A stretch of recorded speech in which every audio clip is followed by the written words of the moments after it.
No no no no no. अरे पागल है क्या, मरेगा मेरी गाड़ी के नीचे, इडियट। अरे भाई। Review 36 Farmhouse. Streaming on ZEE5 from January 21. Film 36 Farmhouse ZEE5 पर आ चुकी है।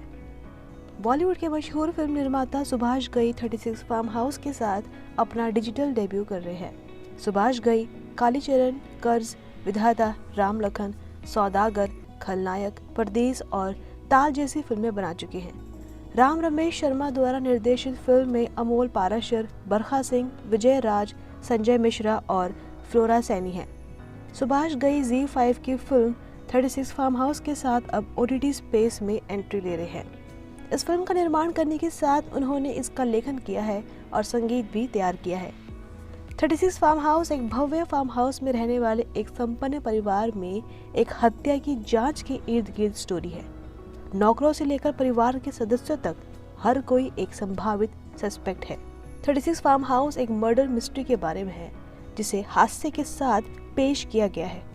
फिल्म में अमीर और गरीब के बीच की असमानता को व्यंग्यपूर्ण तरीके से दर्शाया गया है और यह संदेश दिया गया है कि कुछ लोग जरूरत के लिए चोरी करते हैं और कुछ लालच के लिए चोरी करते हैं। 1 घंटे 47 मिनट की फिल्म है जिसमें कॉमेडी और थ्रिल को मिक्स करने की कोशिश की गई है। क्या है कहानी? फिल्म महामारी के दौरान की है जब कई प्रवासी श्रमिकों को बड़े शहरों से अपने घर का रास्ता खोजना पड़ा था। सैकड़ों एकड़ की संपत्ति के साथ एक विशाल हवेली में पद्मिनी राज सिंह यानी माधुरी भाटिया का निवास है, जो एक सुंदर और उम्रदराज और एलिगेंट है, जो हीरे पहनना पसंद करती है। उसका सेल्फ सर्विंग सबसे बड़ा पुत्र भी महलनुमा घर में रहता है, लेकिन रौनक सिंह यानी विजय राज एक निस्वार्थ कर्तव्य परायण पुत्र है। उसकी निगाहें विरासत हिस्से पर टिकी है और उसे अपने 2 भाइयों, भतीजों और उसके रास्ते में आने वाले किसी भी व्यक्ति को रोकने में कोई दिक्कत नहीं है। हालांकि रौनक को अपनी मां का कोई भी परिष्कार विरासत में नहीं मिला। वह अपने रास्ते को पार करने वाले किसी भी व्यक्ति पर हिंसक रूप से अपने सजावटी डंडे का इस्तेमाल करता है, भले ही परिणाम हत्या हो। रौनक के भाई गजेंद्र यानी राहुल सिंह और बीरेंद्र की पत्नी मिथिका यानी फ्लोरा सैनी की रक्षा के लिए उनके अपने हित और तरीके हैं। पैसा और लालच उन्हें प्रेरित करते हैं। सबसे प्यारी माँ की निराशा के लिए जो अपनी इच्छा को बदलने के लिए अनिच्छुक है। एकमात्र शुद्ध आत्मा पोती अंतरा यानी बरखा सिंह है, जो एक नवोदित फैशन डिजाइनर है जिसे विरासत की कोई चिंता नहीं है। भव्य बेडरूम और लाउंज के साथ साथ परिवार की सेवा करने वाली एक टीम हमेशा वहां मौजूद रहती है। इनमें हाउसकीपर बेनी यानी अश्विनी कालसेकर और नए किराए के रसोइया जयप्रकाश उर्फ जेपी यानी संजय मिश्रा शामिल हैं, जो आदतन झूठे हैं और गलत जगह और गलत समय पर होने की आदत से पीड़ित है। मतलब ये है कि ये दोनों महल में हमेशा गलत समय पर और गलत जगह पर पहुंच जाते हैं, जिससे परिवार को काफी समस्याओं का सामना करना पड़ता है। दोनों हाउसकीपर यानी बेनी और जेपी अपने अपराध की साजिश रचते हैं। पूरी फिल्म में काफी कुछ देखने को मिलता है जो कॉमेडी के लिए काफी है।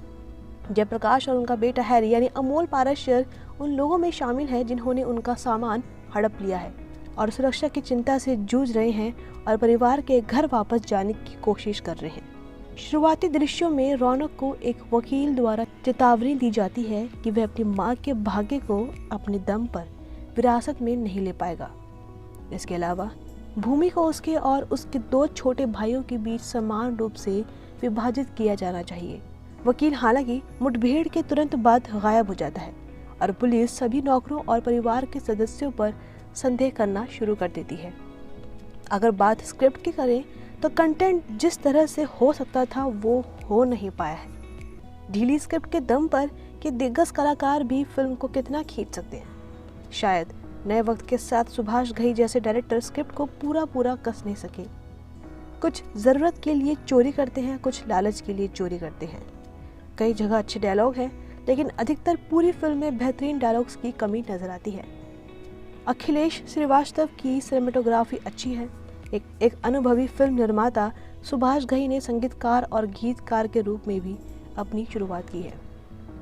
संजय मिश्रा ने जिस तरह से उनके गाने माइंड योर बिजनेस को पर्दे पर उतारा है, उसमें हरिहरन की आवाज के बाद ये काफी बेहतर हुआ है। संजय मिश्रा लाजवाब थे और हैं और रहेंगी।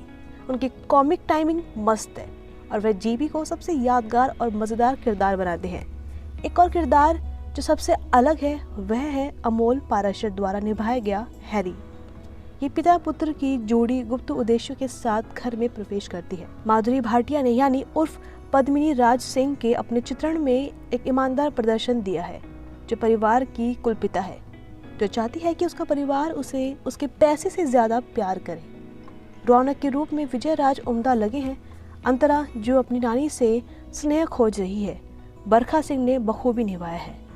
हैरी के साथ उनकी ऑन स्क्रीन केमिस्ट्री प्यारी है। हालांकि राहुल सिंह की गजेंद्र और फ्लोरा सैनी की मिथिका की सीमित भूमिकाएं हैं। वे दोनों स्टोरी को आगे बढ़ाने में योगदान करते हैं। कुल मिलाकर सुभाष घई की 107 मिनट की लंबी फिल्म वन टाइम वॉच है।